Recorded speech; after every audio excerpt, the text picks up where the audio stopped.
This is Stephen Ellup, and he was the chief executive of Nokia from 2011 to 2014. And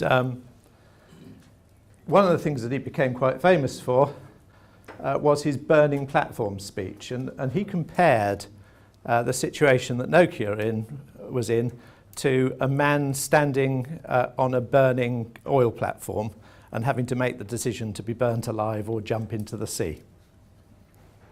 So this is just a short extract from this speech that he made and then circulated to all of his employees. So he was clearly trying to motivate some action inside his organisation, but it appears to have been somewhat counterproductive. And it was counterproductive in a couple of ways. So here's Nokia's smartphone market share. And at its peak, if I'd been back in start of 2007 running a session like this, and I'd asked people what make of phone they'd got in their pocket, probably about half the people in the room would have had some kind of Nokia device. Very, very popular phones then. But along came Apple, and Apple disrupted that market in quite a big way. So they were realizing that they were losing market share already, and Samsung started to pick up quite a bit as well.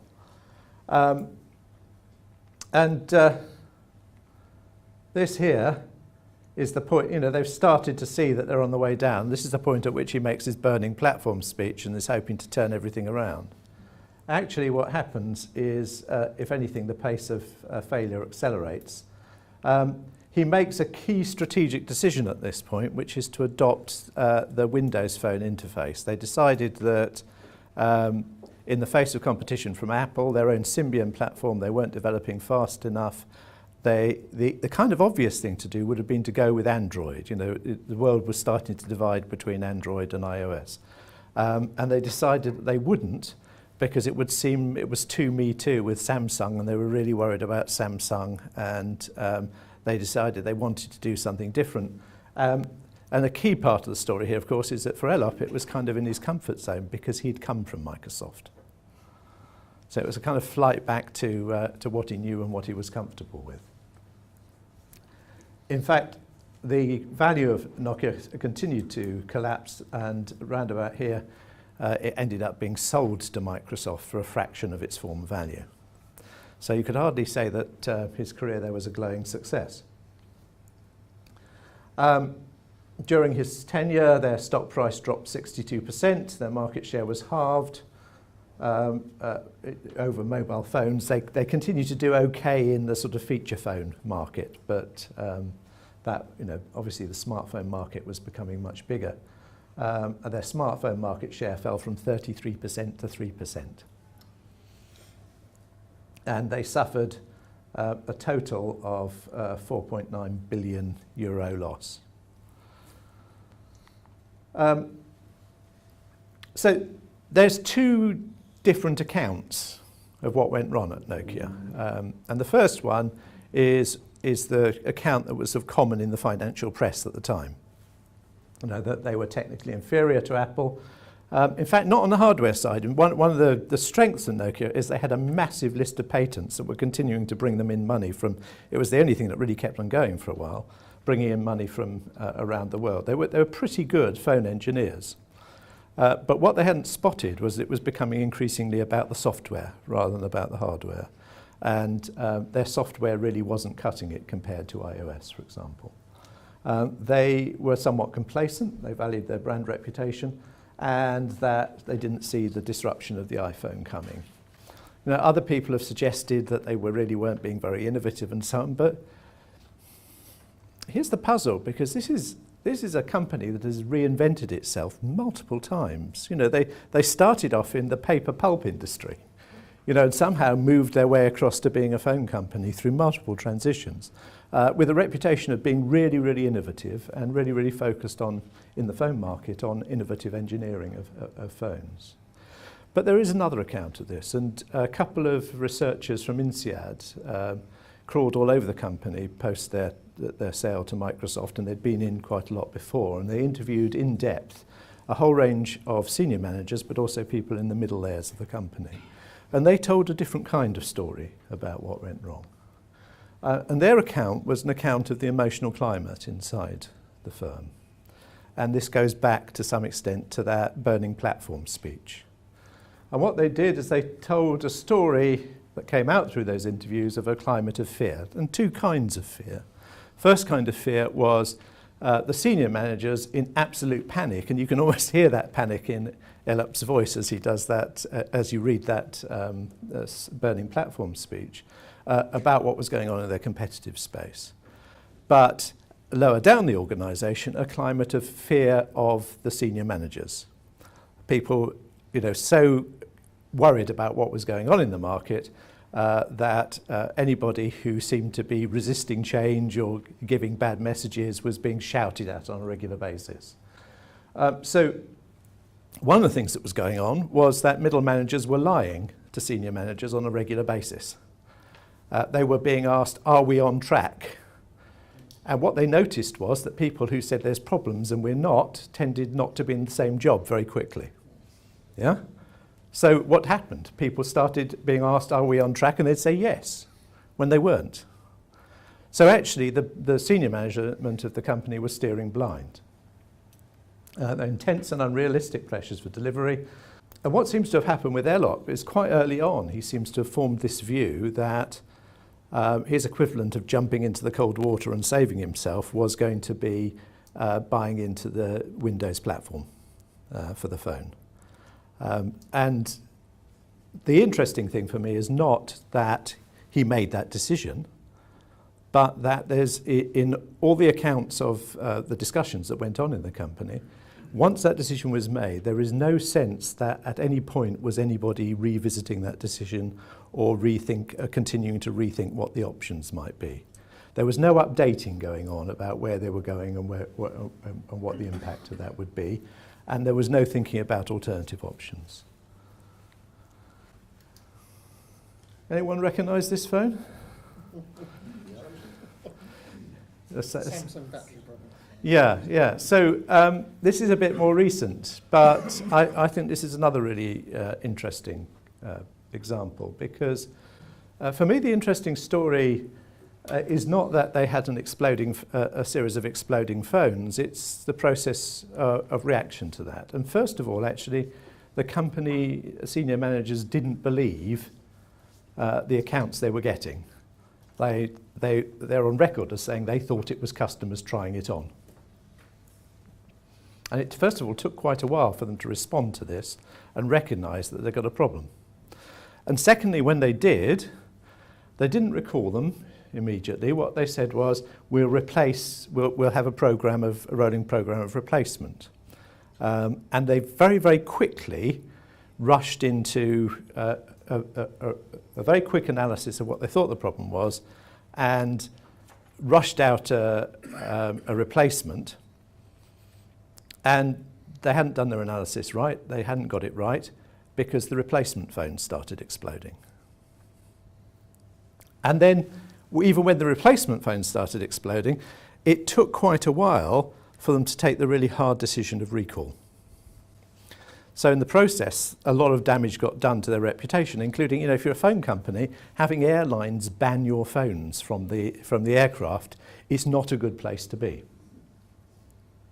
An interesting contrast, actually, is quite a few years earlier, when Johnson & Johnson, I don't know if you remember, they had a big scandal because somebody had been poisoning their Tylenol tablets, paracetamol we'd call them over here, and a couple of people died.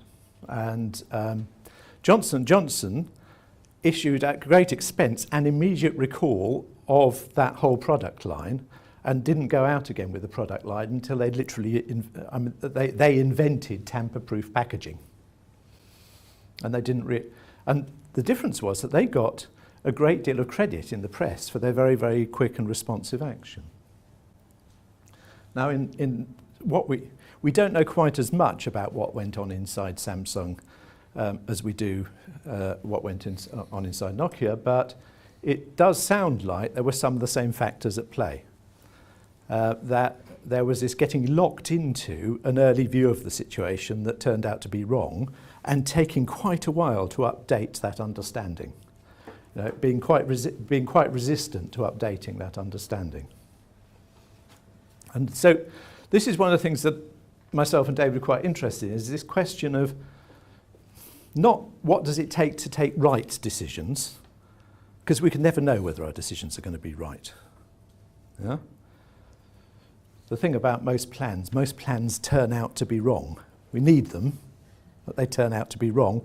And the sign of resilient decision making is the ability to quite quickly spot when you've made the wrong call and be updating and responding in a fairly flexible way as new information becomes available, rather than get locked into a very rigid view of what the world looks like.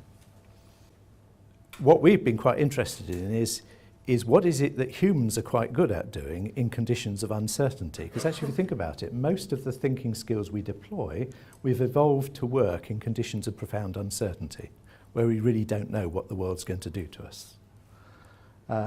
And we're quite interested then in the differences between what we call defensive and resilient approaches to decision making. Defensive, where we deal with the discomfort of uncertainty by hiding it from ourselves, and resilient, where we're able to make a decision on the basis of a current understanding but recognise it's only ever going to be provisional, and decide in ways that enable us to be continually updating our view of the world.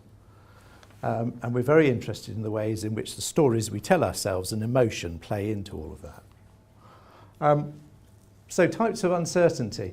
Actually, I'm going to explain most of this stuff about different kinds of uncertainty with this picture of a book. It's a very good book called Risk by John Adams. He's at London University. He's a geographer, actually. But he opens the book with a discussion of the picture on the front of the cover. Ignore the letters. What you can see is a little white square, and you probably can't see it from where you're sitting, but right at the tip of that arrow is a tiny white dot.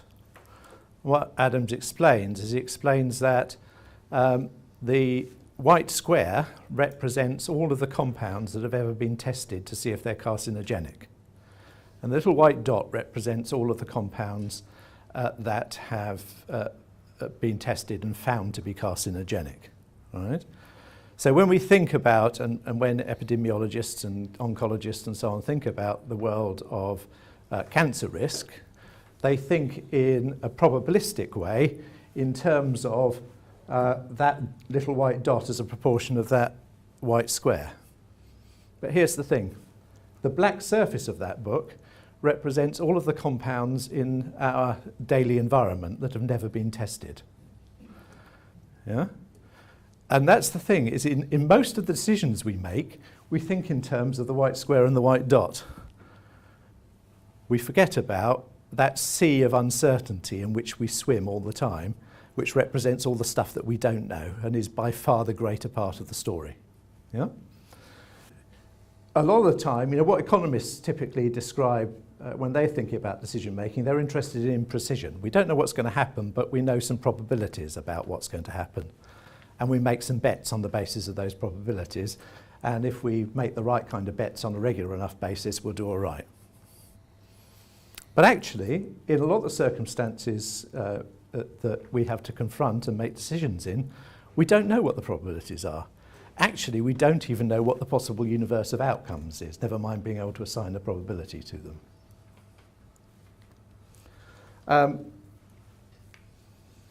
So another way of thinking of this is small world and large world problems. Small world problems are problems with a well-defined task and goal, a known set of choices and potential outcomes, highly replicable processes. We can make the same kind of decisions in the same kind of context over and over again. Known, or at the very least knowable, probability distributions.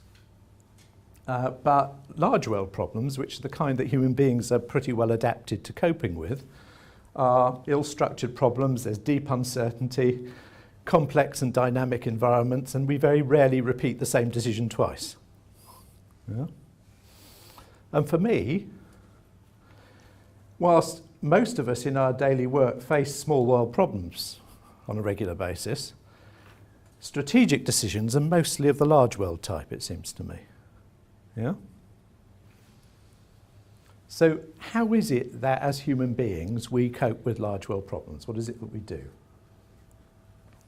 And by the way, this is our thinking about this puzzle about the comprehensive and rational analysis results in strategic decision making is that if you've got a small world problem, then they're pretty useful to you.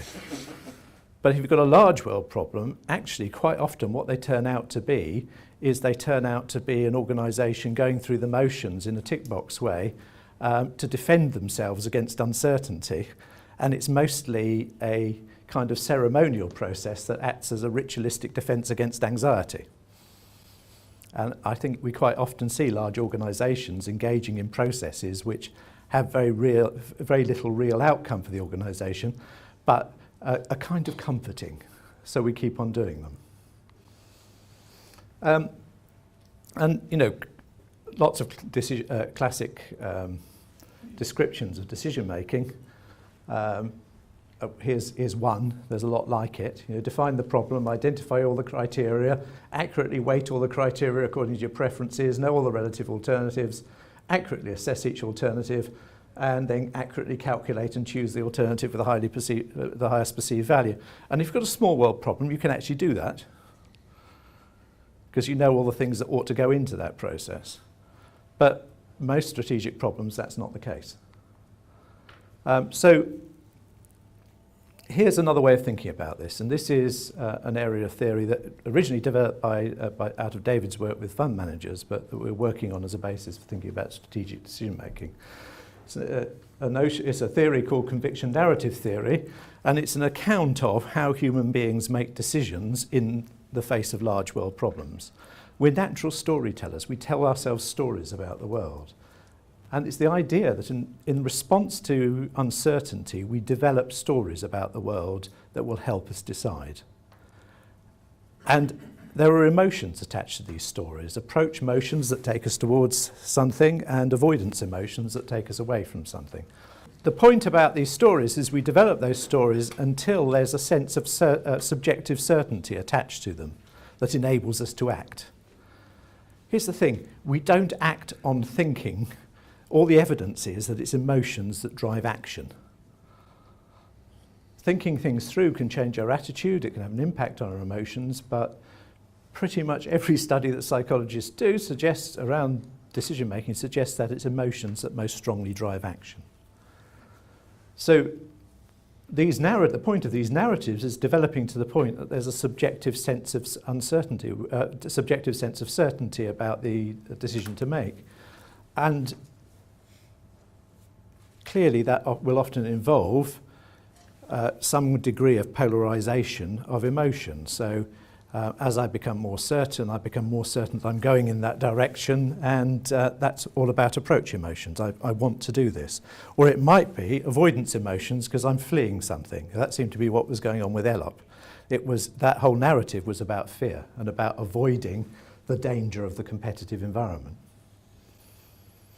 But here's the thing, if you become completely polarized in either direction, turns out, and I've done a lot of research on this in relation to people in financial decision-making contexts, complete polarization of emotions in one direction or the other tends to be a good indicator of unresilient decision-making.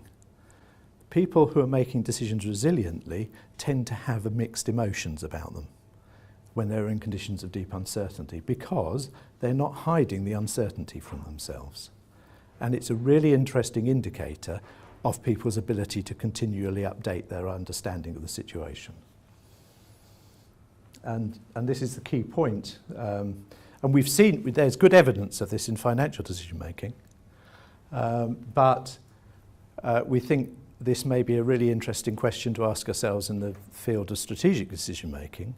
Do we see the same effect, that defensive decision making is marked by an avoidance of emotional pain and ambiguity associated with accepting that the world is uncertain, and that what it does is it buys us emotional comfort at the expense of adaptable and flexible responses as we update our understanding of the world. But here's, I'm just going to finish off with, I started off with some examples of some bad decision making. I want to give an example of what I think is quite an interesting example of resilient decision making. It's the Thames flood barrier. At the time at which they were designing the Thames flood barrier, they knew that something was going on around climate change, and that may have some kind of effect on the flood risk in London. And they definitely knew at the time they needed some kind of flood barrier, but they had no idea what the extent of the flood risk would turn out to be. So arguing for building the biggest flood barrier that you possibly could was unlikely to be politically acceptable, because that would be very, very, very expensive. But they had to come up with, well, what was the best option, despite the fact that they didn't really know. Now, you know, a classic way of doing this might be to say, well, what's our best estimate of what the flood risk will be? We'll get that single number and we'll build a barrier for that single number. But actually, they didn't do that. And what they did was they said, we really don't know what's going to happen. So let's model for all the solutions, let's brainstorm lots of possible different solutions. And for all the solutions, we will look at which of these solutions not optimizes under a particular outcome, but which of these solutions turns out to be fairly resilient under most of the scenarios that we model. And it seems kind of obvious in retrospect, but it wasn't obvious at the time. The decision they came up with was, we'll build a bloody big base and put a fairly small flood barrier on top of it. So actually, the cost, as they need to replace the Thames flood barrier now, and they will need to replace it, will be a lot less than it would have been otherwise. So their idea was, we actually don't know what it's going to look like in the future, but let's plan for a situation in which it may be a lot worse than we think it's going to be. Because if we build, the cost of building that base really big now isn't, you know, to build it twice as big now isn't twice the cost. And a lot of the cost is in putting the thing on top of it. But if we had to build a whole new base in a whole new location and so on, that would be an enormous undertaking later on. And this way, the Thames barrier can actually be replaced quite quickly with something bigger, because they don't have to build a new base for it. So just to finish with what I think some of the key insights out of this, and as I say, this is very early days and a lot of this is quite speculative, but I think one of the things that we believe is that the tools of rational analysis are important, but they're just one kind of narrative we bring to thinking about strategic decision making. And they may be used resiliently, but sometimes the reason why they don't seem to be performing very well for us is that we're not using them in a way that's terribly helpful. We're using them mostly as something to hide behind and pretend that the world is less certain, pretend the world is more certain than it really is. That this notion that if you see people who are really emotionally polarized, either to this is a brilliant idea or this is a terrible idea, that may be a sign of a lack of resilience in their decision making, that mixed emotions more commonly characterize resilient decision making, and that strategic decision makers need not just the courage to act, but the courage to live with ambiguity.